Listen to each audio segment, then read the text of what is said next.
And we're gonna rolling video and 3, 2, 1. And we're live with Dalton Pruitt talking about some dead Mexican bitches. Yeah, dude, I'm excited. Howdy, everybody. Shit. Dalton, I first became aware of you due to your appearance on In Hot Water, which was stellar to say the least. So I was very excited when William let me know that we were having you on the show. Oh, nice. Yeah, thanks. I didn't know anyone actually subscribed to Compound, but I'm glad you liked it. Yeah, very good. Very few. There are dozens of us. Yeah. When I did that, I was a little worried about some, whoever's seeing it, and it's like, you know what? The only people that see this have a Compound subscription. So yeah, exactly. I mean, there's a surprising number of Compound subscribers in the UK. I mean, not many, but a surprising number. I think it's just because our media landscape is kind of, if anything, even shitter than yours. So anything that's where people are allowed to be sort of, say off limits shit is. Yeah. And what do you think the cross section of Compound subscribers in the UK is, along with people who voted for Brexit? Probably 100%. Yeah. Probably. It's a lot of people though. So yeah, it's probably everybody that voted for Brexit also has a Compound subscription. well, no, Anthony Cumia wishes. Yeah. Anyway, but enough about vampires. Let's talk about some dead sickens. So I was not strictly aware of this, other than so we're tonight's topic is I guess we want to call the epidemic of femicide in the city of Juarez, yes. Mexico. Sí. And there are you're really proud of yourself with that one, aren't you? I was vaguely aware of this, but didn't realize that it warranted an entire Wikipedia page. Oh yeah, dude, it goes deep. I watched that documentary you sent me, and I was like, damn, I didn't know it ran this. Like, it goes deeper than I thought it did. Yeah, it's fucking crazy. I enjoyed that documentary, but I felt that it had some shit takes in it, though, is something I wanted to say about it. It ends on such a weird note because it's all about these brutal murders, and then it ends with this woman being like, and I think the ones that'll save them are lesbian feminists. Yeah. It's like, what? this David Bowie looking bitch thinks feminists are going to save her. That movie was made in 2008. She's probably been deplatformed for being a TERF by now. Yeah. Probably, yeah. Shit. But I mean, that is an angle on it. But I mean, the movie we're talking about was made in 2008, so it's like obviously produced pre-Obama, and it's kind of like I think everybody making documentaries back then thought they had to be the next Michael Moore, and sure. Just how badly that sort of shit turns out wasn't that well established by then. Because I don't think you could make it with that angle now, because it'd just be too ridiculous. Especially as the film I watched before that about it was filmed several years later and based in the state of Mexico, which is where Mexico City is. Was that the Vice one? I watched that one too. Because basically they were saying this only happens because we've got a right-wing government. And if we didn't have a right-wing state government, it wouldn't happen. But since they made that, things are like more than twice as bad as they were at the worst in Juarez, in the state of Mexico, and they've got a literal communist state government. So it's kind of, I think that narrative is just out the window. Left and right's bullshit, man. It's powerful and powerless. And I don't think the Mexican government is doing anything to help. But no. If you know anything about Mexico, especially along the border, that's all kind of run by the cartel. So right. I don't know how much the government is. Well, I think the government's probably involved in it deeply, but whether the government's left wing or right wing isn't the problem. I think that the crux of the issue is the government is Mexican.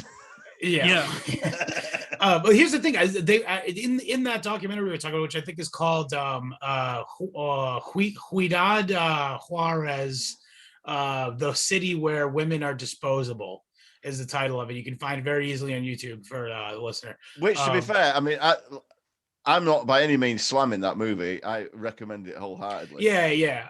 No, It was it's definitely good. informative. It just ends so weird where that lady is like, and lesbian feminists are the future of Mexico. And I'm like, oh, wait, this took a hard left turn. But she in this documentary, they're talking about this hard right-wing fucking lunatic Vicente Fox, who, by the way, was a American liberal media darling for 5 seconds, if you recall, in 2017, when he said, Donald Trump, we are not going to pay for this wall. Basically, and everyone in the media was like, yes, fuck you, fuck, clap back at that fucking orange Cheeto. And it's so funny that the framing of that is so different from in 2008. There, the guy's apparently fucking Hitler too. I when I was watching it, I was trying to remember how I had heard that name before, and I remember he was like one of those fuck Trump guys. Yeah, which it's crazy for any Mexican to call Trump orange, because it's like, have you looked in the mirror? You're literally orange. Yeah, have you seen your skin? Trump is basically Mexican. Well, yeah, but the Vicente Fox and all those guys, all those kind of Mexican elite. Did you just guys. make him Italian? Vincenze. Vincenze. Look, I've fuck Trump. I've lived in England all my life. I've never met a Mexican. Yeah. Whoa. Yeah. Right. There aren't even. I will say this: I'm them. from Boston, and there's not really any Mexicans here. The ones who are here are literally own Mexican restaurants, and they just ship in relatives to stake a claim in white people town. That's like Bangladeshis in England. That's basically what they do. It's similar. Yeah. I grew up in Texas, and I would say I've met too many Mexicans. Yeah. Right. I've got a question for you about this. So as an outsider to the detail of Mexicans, I want to know this, because like you mentioned Brexit before, and there's a media consensus about that Brexit is a stupid idea. But the guys who work in media, let's say, are Jewish. Let's say that the people who, let's say that the application that they're not getting priced out of the job as an opinion piece writer for the Financial Times by Bulgarian immigrants. Do you know what I mean? Right. Whereas the guys who are truck drivers or whatever are. Right, so that and the just the some sort of, random profession, by the way, that has no bearing on the media class has no understanding of that, and it doesn't look at itself at all. And I think I'm coming to a point here from doing my research into this. It seems to be two kinds of Mexicans, right? So you do get Mexicans in media in the United States, don't you? But they all look like they're the Arthur Poncherello style Mexicans. Yeah? Who? The guy out of Chips. The TV show from before you were born. You mean Eric Estrada? Yeah. Okay, Mestizo. Yeah. So you got those kind of Mexicans. So and those kind of Mexicans, the sort of olive skin, curly haired, handsome Mexicans with neatly trimmed mustaches, occupy the position of wearing the jackboot and murdering the young ladies and all that sort of thing, and being politicians and policemen and whatnot. But then you have this other whole kind of Mexican which looks like it has Down syndrome. So they're hard eaters. Is it a matter of which ones have got the most? Those ones that look Down syndrome here, those are the ones that are the more Indian, feather Indian. It's not dotted. Yeah, mestizo. Yeah. Right. What's it called? So is there some kind of caste system like yes, big time. I was gonna just say this. There's people in Mexico that are just straight up like they're racist against the other Mexicans because they're like, we're white. Oh yeah, Mexicans who immigrate quote unquote legally, you know, who like do all the paperwork and come over across the border, they weirdly become very racist once they come over here. Like I can I imagine. remember taking, you know, when I was taking Spanish classes in college, they would show us these documentaries about Mexicans who immigrated and then became border patrol. Yeah. Like once they got over here. Well, they've been watching Chips. Yeah, I think it was all Seems fans like a of pretty Chips. sweet gig. I think that, like, I mean, the similarity with Indians. I mean, like, because like you guys, you think everybody who looks that way is Indian, if you know what I mean. But like, Right. whereas we Generally, have a more nuanced view of it, where you can tell the difference between an Indian and a Pakistani. So like, people go, oh, you know, Indians cutting the clits off and that. They don't really do that. That's a Pakistan thing. Yeah, get your facts straight. They're not cutting clits off in India. That's Pakistan. I think to answer your question, I think you see this all over the world, a subconscious belief that white is right because it's anyone with fairer skin usually makes it out on top, and then the darker people. We talked about it before. William had traveled many times to Thailand, and they wear whatever. Yeah. But if you wish you'd gone back I went times. pretty deep. Yeah, but no, they wear, like, even in the summer they'll wear ski masks as to not tan. Yeah, and that was all down to Chinese immigration. So that like the immigrants are more favored because like the more Chinese. Kind of like the Mexican divide, it's almost the same as that, looks wise as well. But the more fair skinned Thai people have got more Chinese blood in them, and that tends to be the merchant class. You know, they call them the Jews of Asia, don't they? So it's like the Jews of Asia. Yeah, the Chinese. Yeah, the Chinese, the Jews of Asia. Yeah, except. They exterminated 30 million of themselves.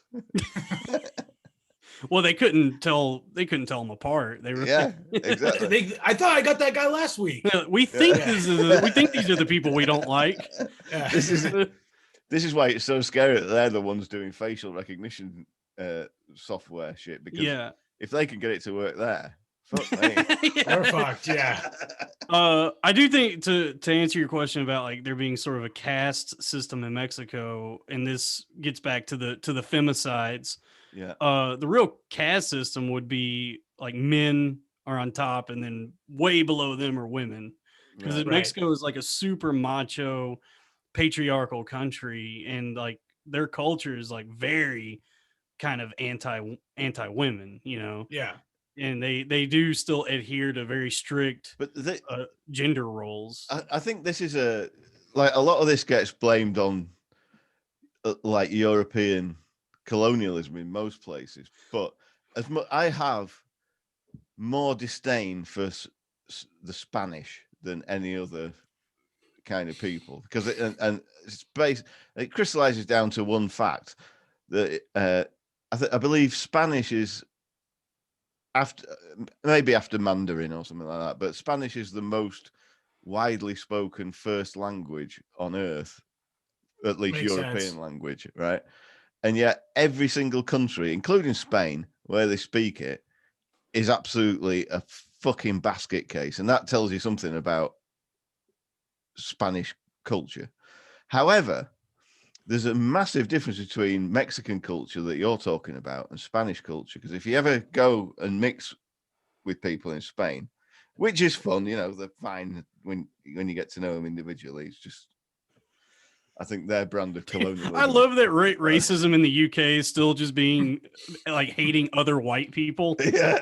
Like those white people suck. But yeah, so I'm being pretty generous with the Spanish people being white, but point taken. I mean, compared to Mexicans. Yeah, I suppose I see your point. Yeah. But the cultural difference is massive, because when you're like around Spanish people, I mean, the men and women are pretty segregated in that guys will go out in a group of guys, and I've socialized with groups of Spaniards, and I'm like texting my girlfriend at the time or whatever, and they say, "What are you doing?" I was, oh, I'm just letting her know what time I'm going to be back. Or it's just, and they're like, faggot. Based. my wife doesn't even know where I am. But when they're actually in close proximity with each other, the women are on fucking top. Let me tell you, you'll see women hitting the husbands with the handbags and shouting at them, and they just stand there and look at the foot, they look at the shoes. They become Italian. Yeah, it's absolutely matriarchal. Yeah, I mean, you definitely see that. Like, I saw that growing up in Texas. Like, you would see, like Latino women are notoriously feisty women. They definitely have a bite. Yeah, they have a bite to them. Yeah. But I think overall the culture is still very like macho. It seems that way, especially in Mexico proper, as opposed to the Mexicans we get. Yeah. Right. And especially along the border, because I think like once you get further into Mexico, like into Mexico City, it becomes more like a more cosmopolitan type of place. Yeah. But apparently, though, in the past few years, though, it's gotten quite dicey for the ladies in the area around Mexico City. Yeah, I mean, it's fucking crazy there. Like I said, the first thing I watched on this was about that area, and it was about the time that Juarez was tailing off, because I believe it's slowed down a little bit now in Juarez. Yeah, it might have. I mean, what's interesting to me is just that this is still something almost nobody knows about. Yeah, like, so it was news to me. Explain to the listener what it is at this point, which is basically these girls, young women usually, thousands of them, who they're all poor young women. Yeah, which I think is the real divide, is between the powerful, rich and poor. That's clearly. Yeah, they all work in like maquiladoras, which are just sweatshops. Yeah, so they work in these sneaker factories and whatnot, and they get they get abducted on the way to or from work, and then they show up a few weeks later on a piece of open. Sometimes years later. Yeah, with their necks broken and the fucking vaginas blown out and yeah, it's I know filled with multiple loads. Yeah, when I pitched this, I forgot this was a comedy show, because what we're talking about is just thousands of women who get brutally raped and murdered. What's not funny about that? I guess you're right. Yeah, I don't know, dude. When I was watching that documentary, I was like, damn, this is a bummer. Yeah, I got really bummed out today watching that shit. Yeah, I'm not gonna lie. I laughed all the way through it. Yeah, it's definitely, it's very odd, because it made me feel something for once. Yes, it is odd. Yeah, well, it's odd because like this keeps happening and nobody knows really who or how many people are behind it, and they suspect that it's like a full-on conspiracy. That's like almost like that movie. I would be I'd love a good listeners of this show know any sort of bait for conspiracy, I'm in. So yeah, I tend to agree, and I do want to say to that end, I do want to say that this must be said, that the entire state of our country of Mexico is a narco state. Which is basically created out of the demand for drugs, illegal, specifically drugs for America.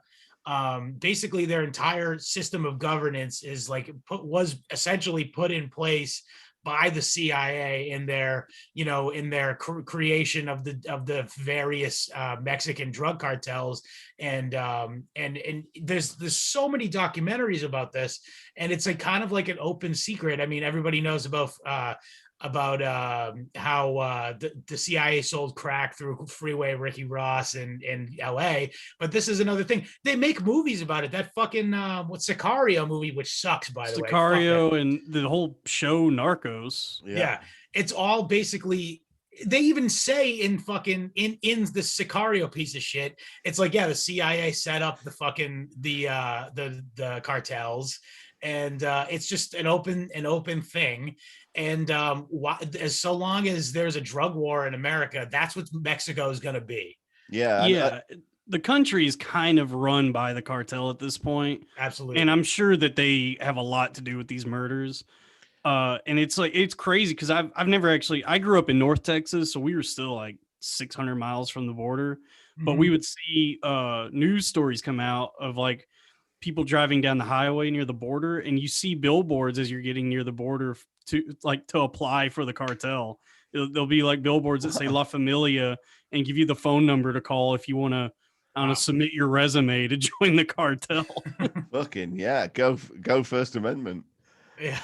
Yeah. Right. Yeah. Yeah. No, but that's the thing though. It's and that's the thing that, like, when I was watching that documentary where they kept being like, it's because of fucking, right-wing government or whatever. And it's like, first of all, the whole reason why your country is like this is due to fucking neoliberal policies such as shipping jobs to Mexico and those maquiladoras.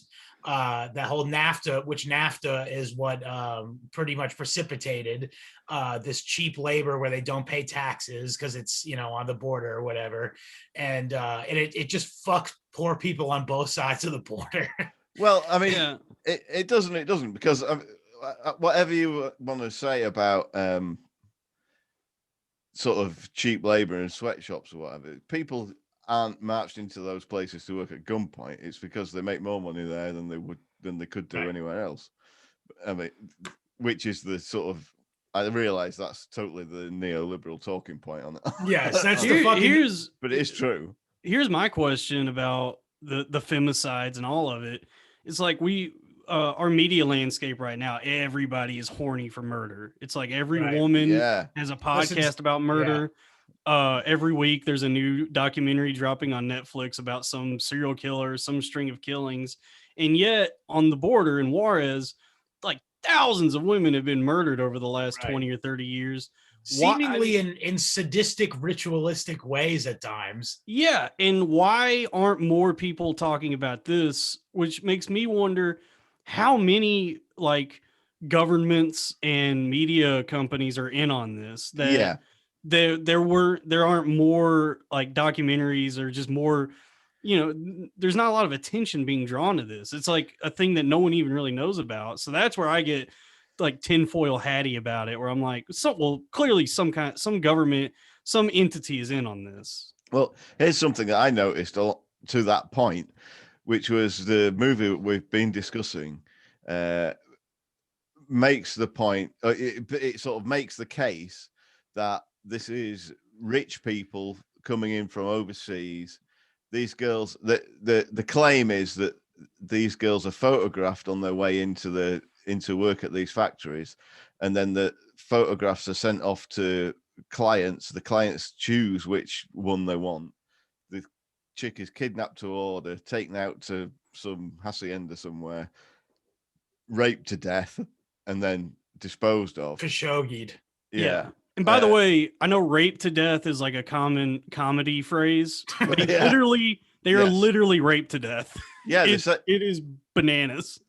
Yeah, they're saying in some cases it looks like they've been killed during sex, as in snuff movie style. Yeah. Oh, that was the most brutal part of that documentary, when that woman was describing, you're fucking her from behind, you grab her hair and break her neck, and that causes her asshole to tighten up. Yeah, donkey punch, but way more serious. Yeah, dude. This ain't amateur hour, buddy. This is the real deal. This isn't a joke that Amy Schumer can steal a few years from now. This is some serious shit. Yeah, it's definitely disturbing, and and the only reason I kind of know about it is like growing up in Texas, we would, even being still hundreds of miles from the border, you would hear like, never go to Juarez. If you're going to go to Mexico, go to like the Sammy Hagar resort, never leave the, wherever you are on vacation. Cause they were like, Juarez it was always notoriously dangerous and people were getting murdered. And then, I think I first became aware of the murders themselves. I sent that link to that song. At the drive-in. At the drive-in is like one of my favorite bands of all time, and I never realized that song until I looked it up. The song is called "Invalid Litter Department," and it's about the murders and how the cops there don't really do anything about them, and it's all kind of like being covered up. There's, the song kind of Yeah. touches on the conspiracy, but his lyrics are very cryptic. Yeah, And no then- shit.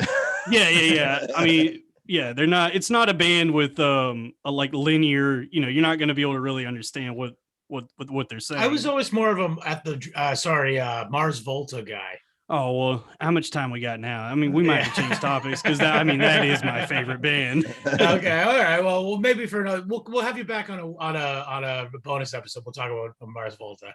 Yeah, but and then just coincidentally, like I bought a book a while back, a novel called 2666 by Roberto Bolaño, and it's like 1,000-page novel that's all about these murders. And it it takes place in a fictional city called Santa Teresa, which is like the stand-in for Juarez. But there's like a 500-page chapter in the book that just brutally details all these murders, like just Could I borrow like, it, or are all the pages stuck together?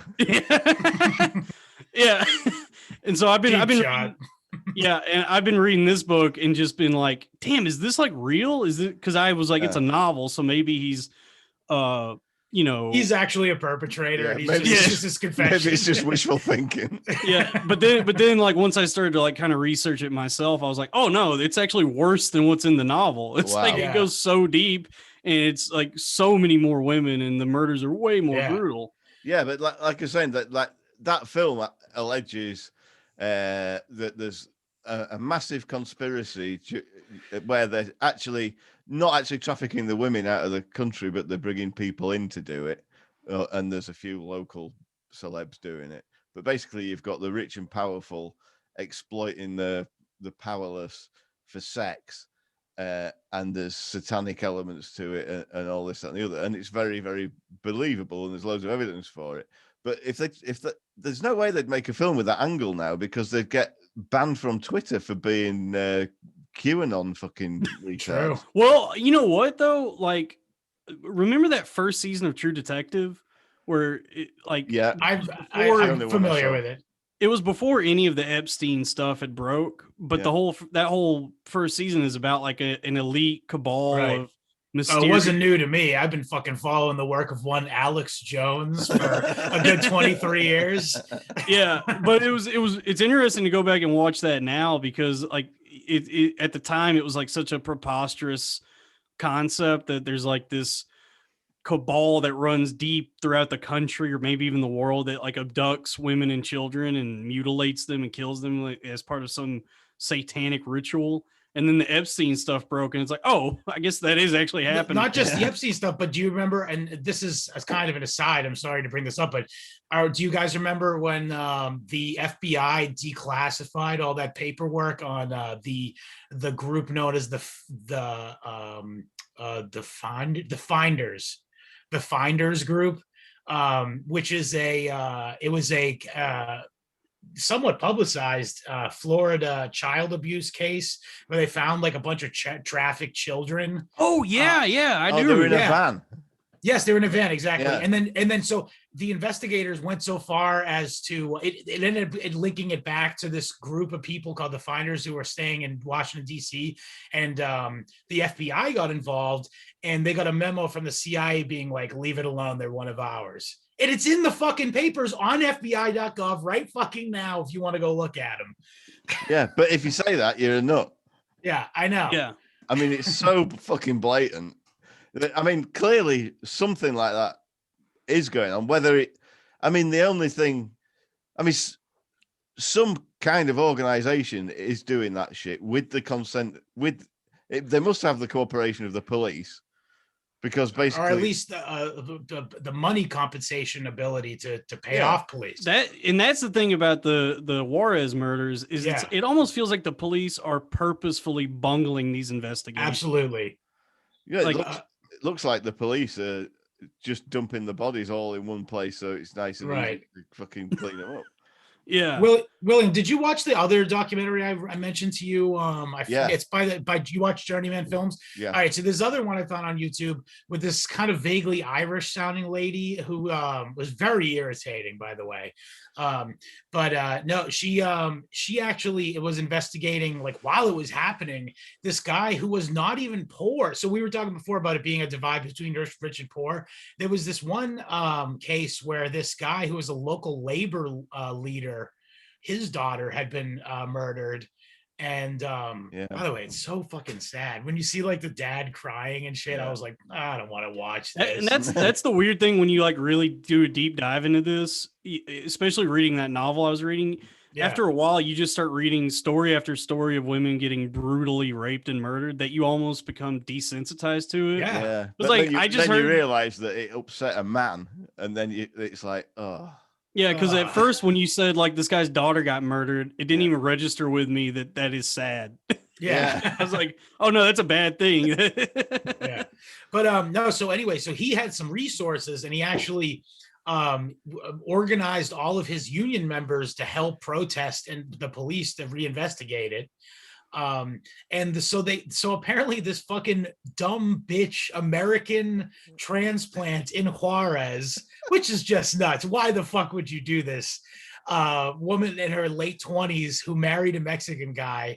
She got pinned. The murder got pinned on her, and she said she was kept in a police station for like 5 days and endured torture and by the police. And her husband was having his balls shocked with a cattle prod until she signed a confession that she murdered this person. And I guess what they assume is that all the other Mexicans would not care that some American bitch is going to swing for this crime. But her family came and fought it in court, and it became they had to drop charges on her. But they have cameras on these people this whole time, and it's just like they caught the fucking police being caught. The police being completely. We look at something. You froze for a second. Oh, I'm good. They caught the police fucking badgering a witness into a confession, which is, illegal. It wouldn't hold up in court. So, well, this is Mexico, dude. This is Mexican court. Is that like kangaroo court?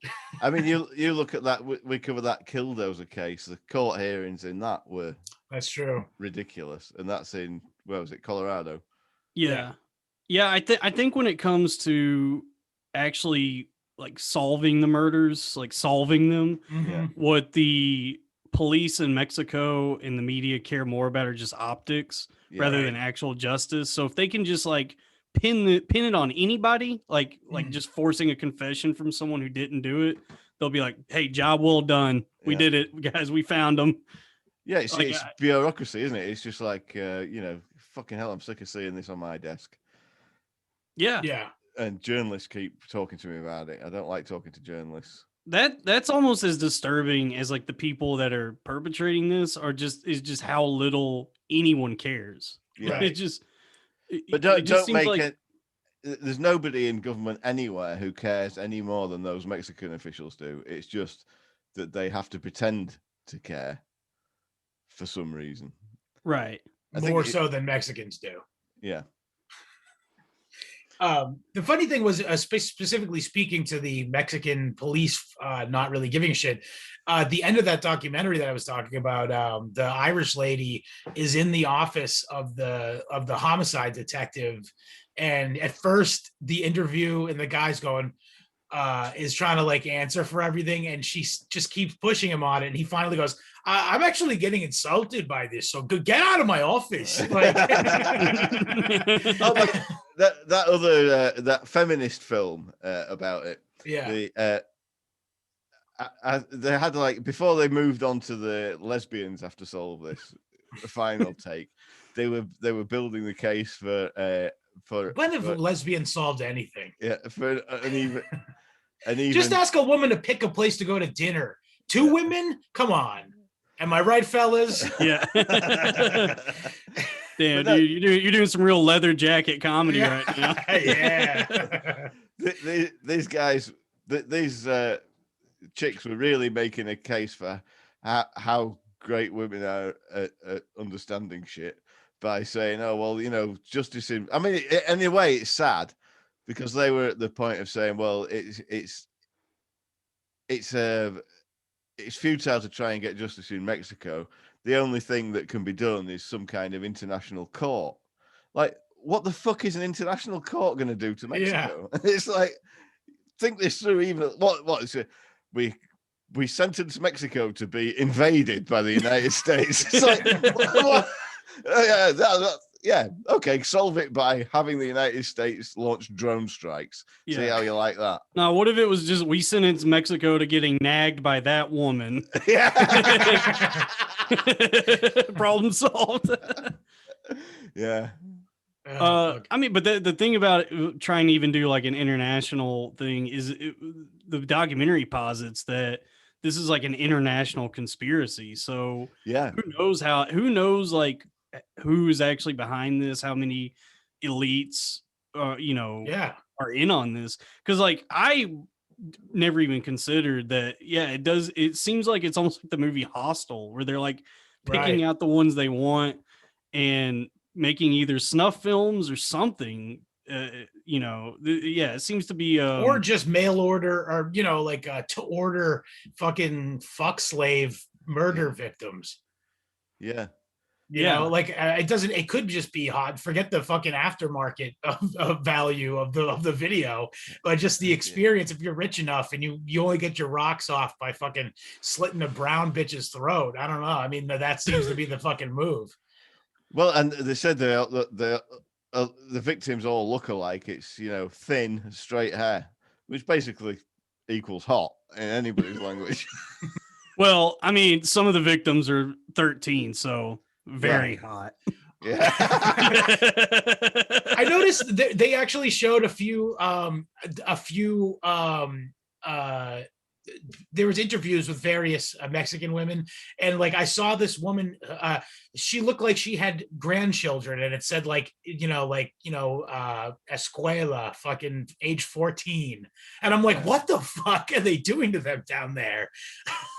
Oh well, Mexicans do not ever use condoms, and they just never stop fucking either. So I don't even mean that she literally had children. I mean she looked weathered at 14.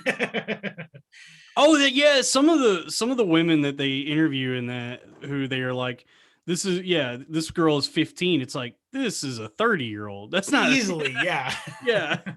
I think that's definitely the Mediterranean European influence, because Spanish and Greek women have a tendency to extreme levels of hotness until they're in the sort of mid to late 20s, and then they very quickly turn into a fat grandma. It's just like that.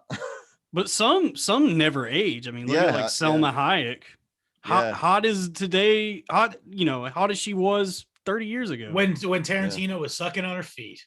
Oh yeah, dude. What a lucky guy. Yeah. But no, it's funny too, because each different race has its own little speeds. Like, Asian women look 20 until they're 50, and then they become chimpanzees. Yes.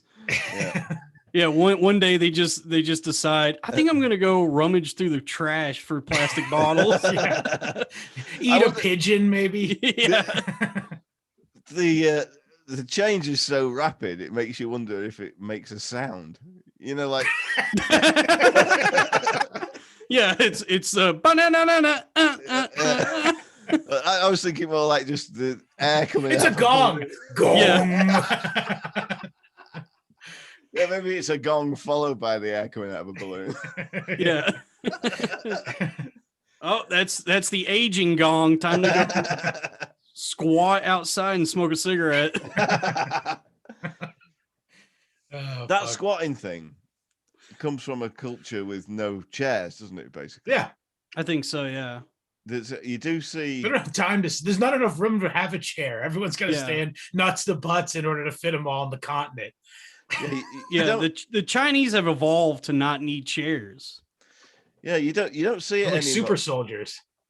you don't see it anymore because I think the sort of Eastern Europe's developed a lot, but like not so very long ago, you would see like visiting truck drivers from places like Romania and that sort of far southeastern stretches of Europe. Squatting, yeah, do the Slav squat. You never heard Yes, that I was before? going to say the Slav squat. They squat while they're eating their lunch just at the side of the road next to the truck, which was they also shit like that, I presume. Well, I think so. All truck drivers shit like that. I'm only 27, and I could tell you for a fact that would kill my knees. I couldn't do that. I detailed an episode recently in which I had to do that because I had to go poop outside. Oh, dude, I've never had to like squat and shit outside like that, but I feel like it would end horribly for me. Like I would either drop the log just straight into my pants, or I would fall into it. It's a whole thing. I will go back and listen for the listeners. It's in the episode, the Christmas episode or something. I can't remember, but or maybe the one right after. But yeah, I was a whole ordeal. I like took my jacket off, even though it was a Christmas Eve and freezing out. And I like went and grabbed a bunch of napkins out of the glove box in my car and leaned up against the wall, did like the chair thing. Yeah. You know, you put your legs out in like a chair position and prayed. But as I said before on that episode, it's like when you have to shit like that, your body kind of knows. And it makes sure to expel it all in one go. Because you know what, when you sit in a toilet, it's like, it's kind of like, you're at a leisurely pace. You maybe push, you scroll. You shove it back in for a little while. Well, they say squatting is how you're supposed to shit. I totally believe that. Yeah, it comes out this clean. Experience. Yeah. No one's telling me how to shit. This is America, goddammit. Damn, we took a nice little detour from murder to shitting. this is very, very par for the course for us. How do we get to shitting this week? Yeah. Slavs, Chinese people. Hey, imagine a Mexican woman shitting. That'd be pretty cool. Yeah. Yeah. How do they Lots of beans. They're officially now the fattest country in the world. They beat us, and I'm very proud to say no longer in the fattest country in the world. Dude, Mexicans love sweets. I used to work at Home Depot in Louisville, Texas, and there were like day laborers and all kinds of Mexicans that would come in just to buy like Coke and candy and stuff in like a Home Depot. Plus, I think it's fair to say that refried beans is definitely in the top 10 tastiest things on earth. Oh yeah, Mexican food is top notch. Yeah. I love Mexican food. You can't find a good Mexican place here in New York, but back in Texas, oh my God. Use a lot of cilantro stroke coriander, is what you call it. Yeah. That's the real tragedy about these murders is we probably missed out on some great cooks. Yeah. By losing these women. Yeah. They could have been in the kitchen. Instead, they're in a gutter. Think of all those people who showed up at Home Depot and there was nobody there. Yeah. Yeah, somebody really needed a path made, and they had to wait another week. The grandchildren of these murder victims from the 90s could have been, that never were because of this. They could have been working in the Purdue factory during COVID. Yeah. Getting the tendies out to all the good boys across America. By the way, totally ate tendies for dinner tonight, not gonna lie. Yeah. Oh, really? Man, I haven't eaten all day today. I'm wicked hungover. So I'm sick. I don't like eating when I'm hungover either. Oh, dude, I went hard last night. I drank 12 White Claws and then was like, well, I'm out of booze now. I got to go get more. And I drank 2 tall boys on top of that. Yeah. So what's a White Claw? Is that some kind of some girl shit? You don't have White Claw where you're at? No. Oh, well, we might do. I'm pathologically out of touch, so possibly, but it's a tasty beverage, but they're dangerous because you could drink like 100 of them because it's just hard seltzer. So it's just sparkling water with booze in it, and you don't realize how many you've had until you're blacked out. Cool. I'm a guy. I really can't get drunk anymore. because I can only get even any kind of sensation from drinking whiskey, and beer, even really strong beer, doesn't affect me at all. Yeah, I So feel you there, dude. Where I grew up, we would, we started drinking by pounding like a 30 pack when I was like 17. That was, yeah, that was just normal to go to a party and have 30 beers for yourself. So I got quite the tolerance. yeah, Yeah. you do, don't you? Yeah, that was my I actually, I've much spoken about on the show, but now as of this time, 3 weeks California sober. Yeah. Oh, you're only 'cause- smoking weed and yeah, taking ecstasy. oh yeah, Yeah. yeah. No, I just, you know what it is, dude? It's the same thing as you. Tolerance, that became a problem. Yeah. And then the next day after work, or to go to work after a fucking weekend of being a disgusting pig, it literally feels like your fucking central nervous system's trying to jump out of your skin. Yeah. Ooh. Oh my god, yeah, dude. Because it's like winter here in New York and the pandemic on top of it, and I just was like, I got to get through this, and I just went on a month-long bender. And then last night I was like, all right, well, I'm gonna die if I keep doing this. So are you still fixing to stay in New York? Yeah, I'm staying here. How long are you going to give it of this not being allowed to leave the house bullshit until you give up on it? I mean, you can go out. Like I went to a restaurant this weekend. It's just like freezing right now, which is like what sucks. But I think once spring gets here, it's going to be fine again. Because I feel like people are getting fed up with all this quarantine shit, and I just don't see the people here abiding by that anymore. No, but I didn't see them abiding by it in the first place. That's the fucking. Yeah, just wait till the false flag that makes everyone redoubled in their fucking fear of going out. Yeah. Do you think the people that created the virus are the same that are responsible for the murders? Maybe they're connected. Maybe, I don't know. It depends. Are they Jewish? Yeah. The people who created the response to the virus are probably related to it. Probably. I would say. Yeah. No, I'm in Massachusetts, and it's a little bit less libtarded here, so we have indoor eating, but I'm still not doing it. The whole thing's ruined for me. Like everything, this environment of like tenseness, and the physical. I've said this a couple times on the show, but the physical reminder of you sitting at your table and your server has to wear a mask. It's like, I don't want to think of them as another class of citizen than me. Yeah. It makes me feel fucking weird. So I'm out of the eating out game, and I'm just gonna become more of a shut away and build the gun collection, and I'm buying a house. And dude, that's what I'm gonna do now that I'm like quitting drinking again. All the money I'm gonna save, I'm gonna get like an AR-15. And good luck getting that in fucking getting that in New York. You can just say it's a cigarette lighter. yeah.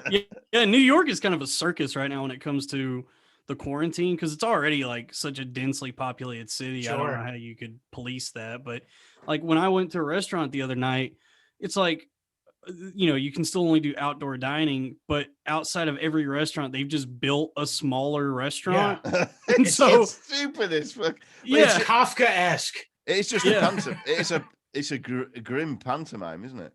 Yeah. You'd be much less likely to get sick inside than in that stupid fucking tent. Yeah, it's stupid. All of this is stupid. And now they're saying we got to wear 2 masks. It's just like, what are you're just throwing darts at this point? Like you're just guessing? No, they're not guessing. They're trying to see what you will do. Yeah. Trying to see if they can get you to do it. Yeah, I'm all on board with conspiracies now. After all this, I believe pretty much every conspiracy. Well, you're on the right podcast. Yeah, dude. Fuck. But yeah, no. What was I going to say? We don't sell ourselves as a conspiracy podcast, and I wasn't really into them when we started doing it. But the more you look into history, there's certain. It's just a series of conspiracies that are loosely linked. Whether they're conspiracies or not.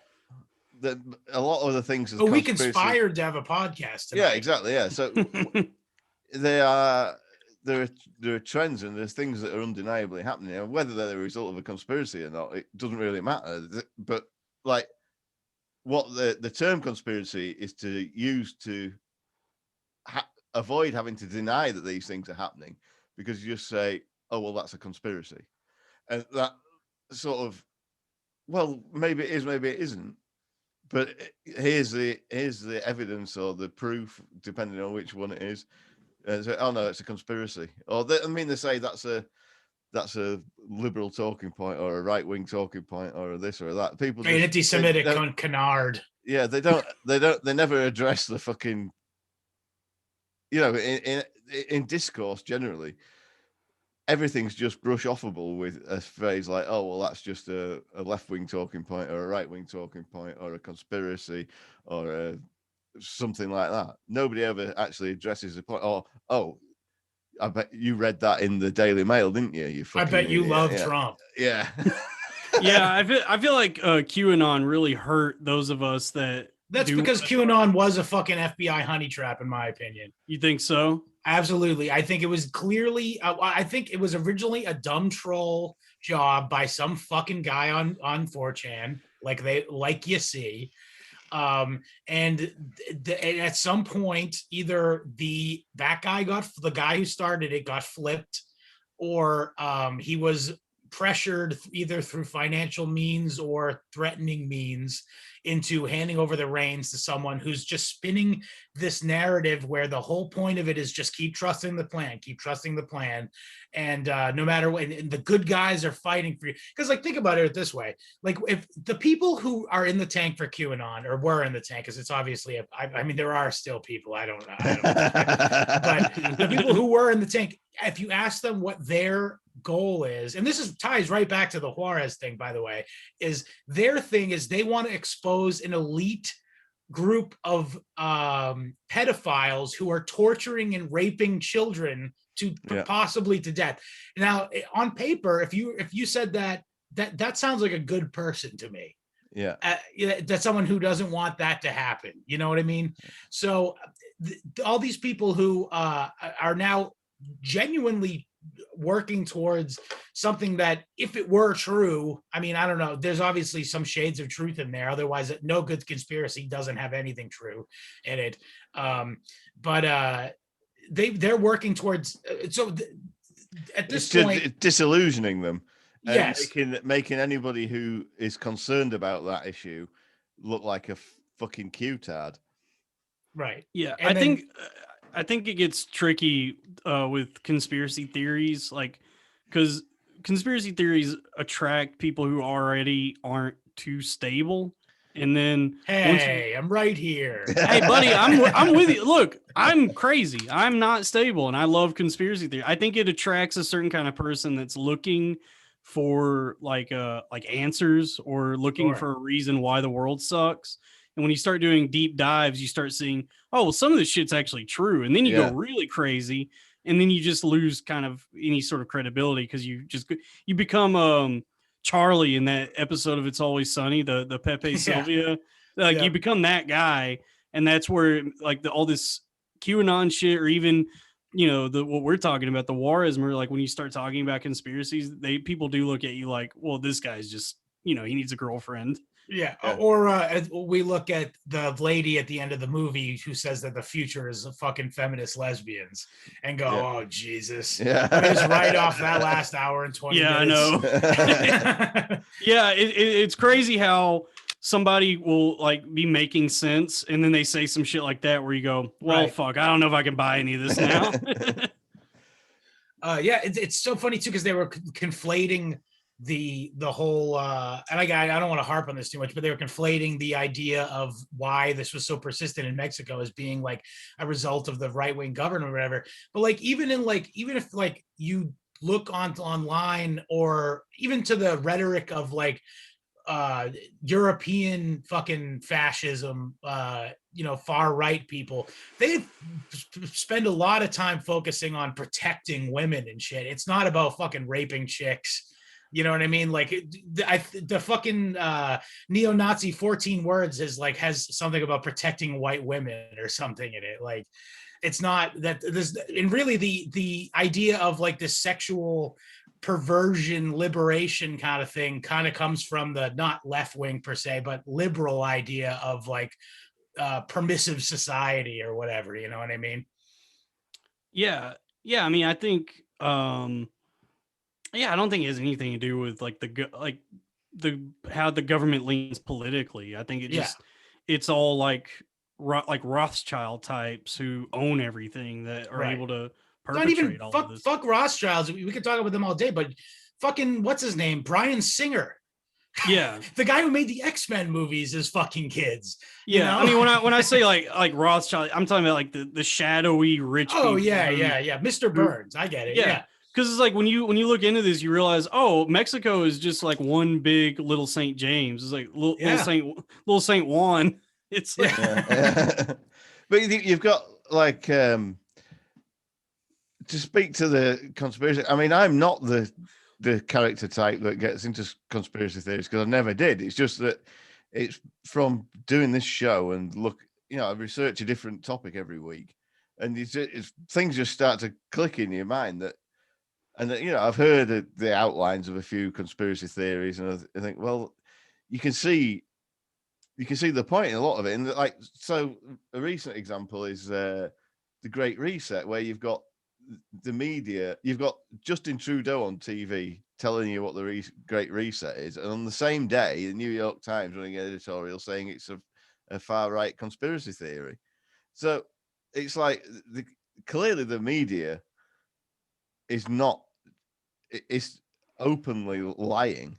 It's got no concern. It's non-linear warfare. It's gaslighting you. I don't know how you could live through everything that's happened in the last year and not think that like something's going on. Yeah, for sure. I just don't. It's like, look at what they say. It is, look on the World Economic Forum website. It says the Great Reset, and I noticed this before I heard anyone else say it. I said to Scott, when the Biden campaign started, they had this slogan of "Build Back Better," and I just shot Scott a message. Said, "Did you know that's also Boris Johnson's slogan?"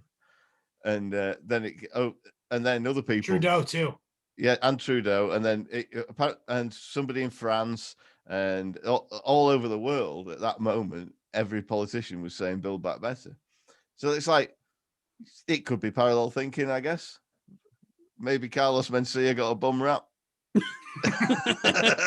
No, I mean, I there's clearly something's going on. Like there's a lot of people in on something that, we don't know about, and the media purposefully either reports on it in a weird way or just does smoke and mirrors to get us to pay attention to something else. It's the most powerful thing they do is not report on things, which brings us right back to Juarez. They just don't talk about it. Yeah. So, there's like, so why don't they talk about it? Because it fits in so well with all the women are victims narrative. Now, if you say the red pill perspective is that the media is a carefully constructed narrative, well, this fits in perfectly with that. So why aren't they talking about it? You'd think they would want to. Well, I think there's like probably a few reasons. The biggest one would be that it's not just one person behind it. Sure. It's like clearly it's a number of people and possibly organizations that are behind this, and probably very powerful, shadowy, rich people that are behind it. Yeah. And so I think that's the big one. And also, it's just not sexy. It's like these murders aren't particularly sexy. Yourself, buddy. Yeah. you know what I mean? These are the sexiest murders imaginable. They literally fuck these chicks to death. Yeah, I guess so. But like when you see other murder documentaries, it's usually there's like a neat bow tied around it. I was like just gonna say neat ending. Yeah, there's always like a narrative. Like if you watch like anything about Dahmer or Bundy or Richard Ramirez, it follows like a narrative arc, and usually it glorifies the serial killer for sure. They make it sexy, but with this, it's like so chaotic and so like nobody knows what the fuck is going on. So it's hard to even do. You can't write like an actual linear narrative story about it. And I do think with stuff like this, the only way anyone can really talk about these sorts of conspiracies without sounding like QAnon is to almost cryptically write about it. That's where I think that song Invalid Litter Department is so brilliant, is because it is a very cryptic song that almost doesn't even make any sense. Yeah, I certainly get that angle on it. Yeah.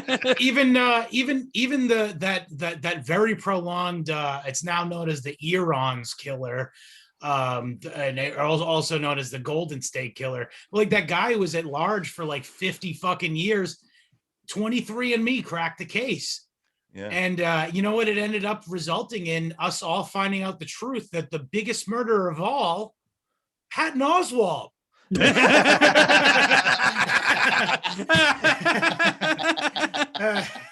Yeah, there's a fun little conspiracy right there. Oh, well, talk about fact, dude. Yesterday on Instagram, he was posting a bunch of pictures of people had drawn caricatures of him, and I so badly wished it was on Twitter because I was going to tweet.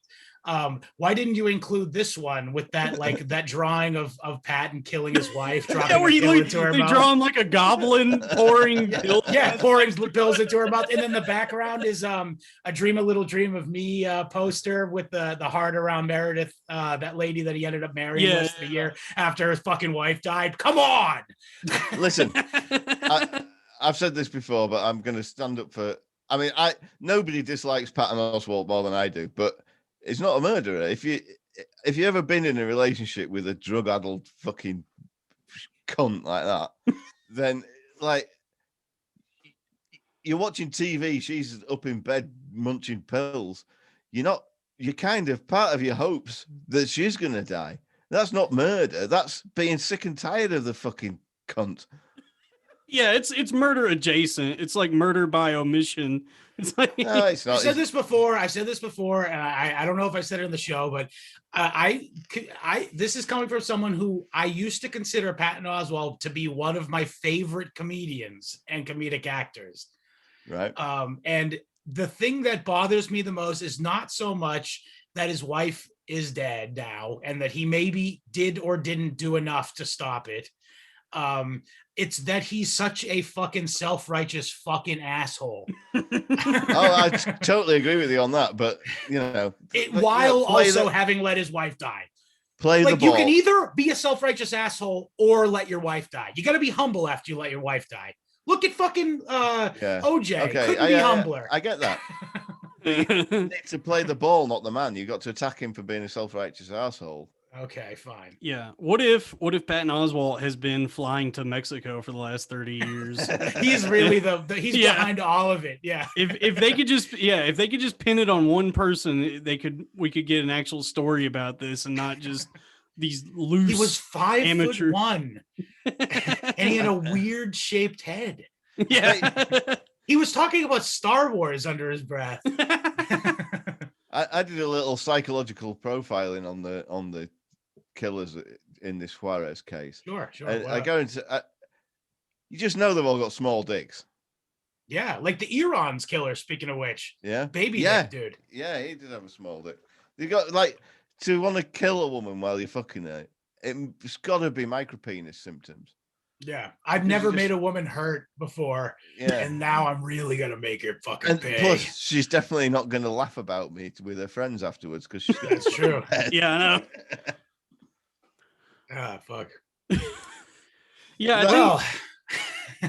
I think that's where this also gets kind of tricky. Is there probably is an actual conspiracy involving a cabal of elites, and then there probably are some that are just unconnected to that. There probably are just angry husbands who are sick of hearing their wives. That was certainly This is what they say is going on in Mexico thing. They think it basically is a copycat thing of what happened in Juarez, and there's some organized crime element to it, but it seems like like I say, it's massive there, and they think it's just like terrible husbands, many of whom are policemen who are just sick and tired of it, want to get some fresh news. Another thing is that and I noticed in these documentaries is that a lot of them, but because of the kind of hand wavy way they treat the murders, that in the documentary, like some of these ladies were making the case that gave the green light to like a husband or something that is just sick and tired of his fucking wife to kill her because they're not going to look into it, assuming it was one of these, secret conspiracy murders. Yeah. By the way, totally unrelated to foreign elites causing shit to happen in Mexico. The Bushes like Mexico, don't they? They sure do. Oh, And I mean, what's his name? Mitt Romney's fam Yeah. is Mexico. Yeah. yeah, yeah, that is the thing. Like when you see something like Bohemian Grove or shit like that, it's like, well, these people are clearly they're doing some shady shit, and they probably are responsible for some sadistic ritualistic murder somewhere. Maybe. yeah. Although, Well, I mean, as- look at what was allowed to happen to Nixon that wasn't allowed to happen to Hillary or Obama over much the same thing. You know, at the Obama did a lot worse than Nixon in terms of True. espionage against the political opposing opponents. team. Yeah. But like Nixon didn't like Bohemian Grove, did he? Famously, what did Yeah, he I was say? just gonna say Nixon described Bohemian Grove as being about the faggiest thing I've ever seen. So, like, you know, not one of them. And I always think, you know, when celebrities get outed for this kind of shit or get arrested for this kind of, I'm thinking of one specific Mexican that we all know and love who was very famously canceled for sexual activity. Who am I talking about? Louis C.K. Yeah. Oh, yeah. But I always think that, you know, these guys are the ones who wouldn't go that far with it. You know what I mean? So, like, Sure.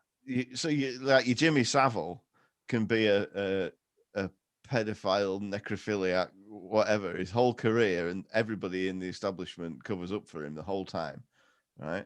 But if it's somebody who maybe gets a sniff of it or goes to one of the parties and doesn't want to do it again, and then they're going to get hung out to dry because they're not to be trusted. It's a bit like how all the Trump ate with the help at Little St. James. That's what I was about to say. Yeah, that's what happened to Trump. He was like, I don't want to fly to the island anymore, and they were like, well, how about we impeach you? Yeah. Yeah.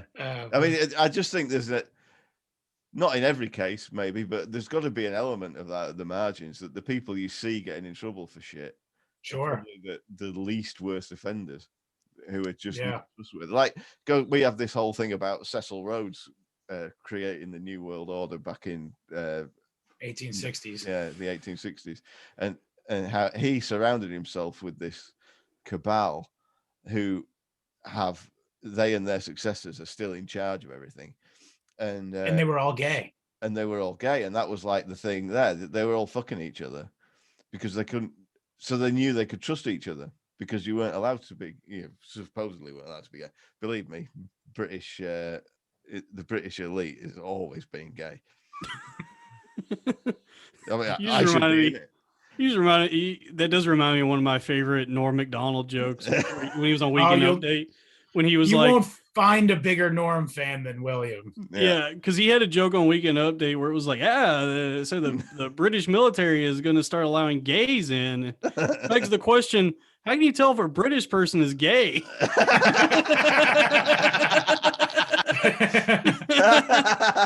That's a good one. Gotta love the Norm. It's so funny. What do you think was the deal with that? Did you guys? We didn't talk about it on the show. I kind of wish we did. Well, now we are, but it's old news now. But Armie Hammer, the actor, he got a screenshot of his DMs on Instagram to some Instagram girl about how he wants to barbecue her and he's 100% a cannibal. Nice. I think that is just Armie Hammer's a freak. I think that might just be a fantasy for. I don't know if he actually would do that, but I don't know. That was really bizarre. Yeah. Heard they've wheeled out cannibal cop Gilberto Valle to comment on that in all the magazines and shit, haven't they? Yeah, that was an interesting story because I recently he did a movie like a year or two ago that's on Hulu called Wounds. Right. And it is about him kind of becoming a cannibal. Interesting. That's not exactly what happens, but it does end with him eating a guy. Okay, maybe it was some kind of what's that shit called? Role immersion or a method acting or something. Oh, maybe, yeah. He looked like into those German faggots who fucked each other and then killed one of them and got eaten. I always thought. Remember, there was a. This might be the same story that you're talking about.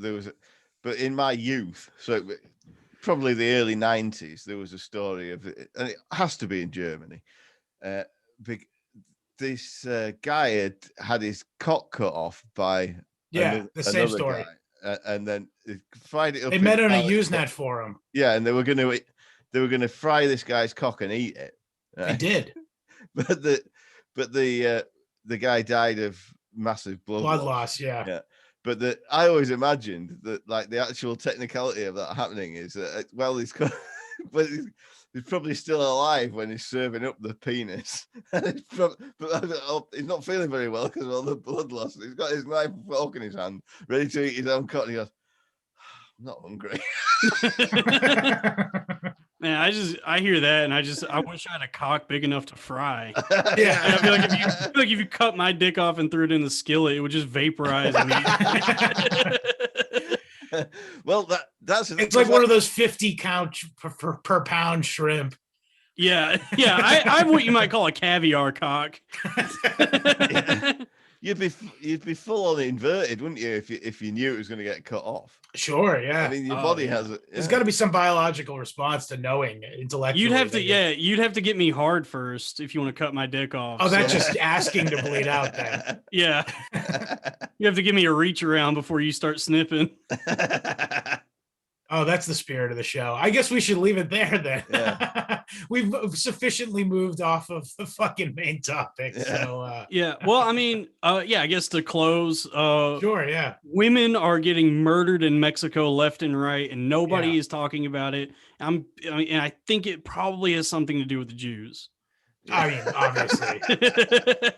Probably Louis. And Patton Oswalt. But so I guess that's the best way to wrap it up. So I guess Dalton, what do you want to plug, my friend? Oh man, listen to my podcast that I do with my pals Joe Gorman and Robbie Goodwin. It's called The Loud Boys. Friend of the show.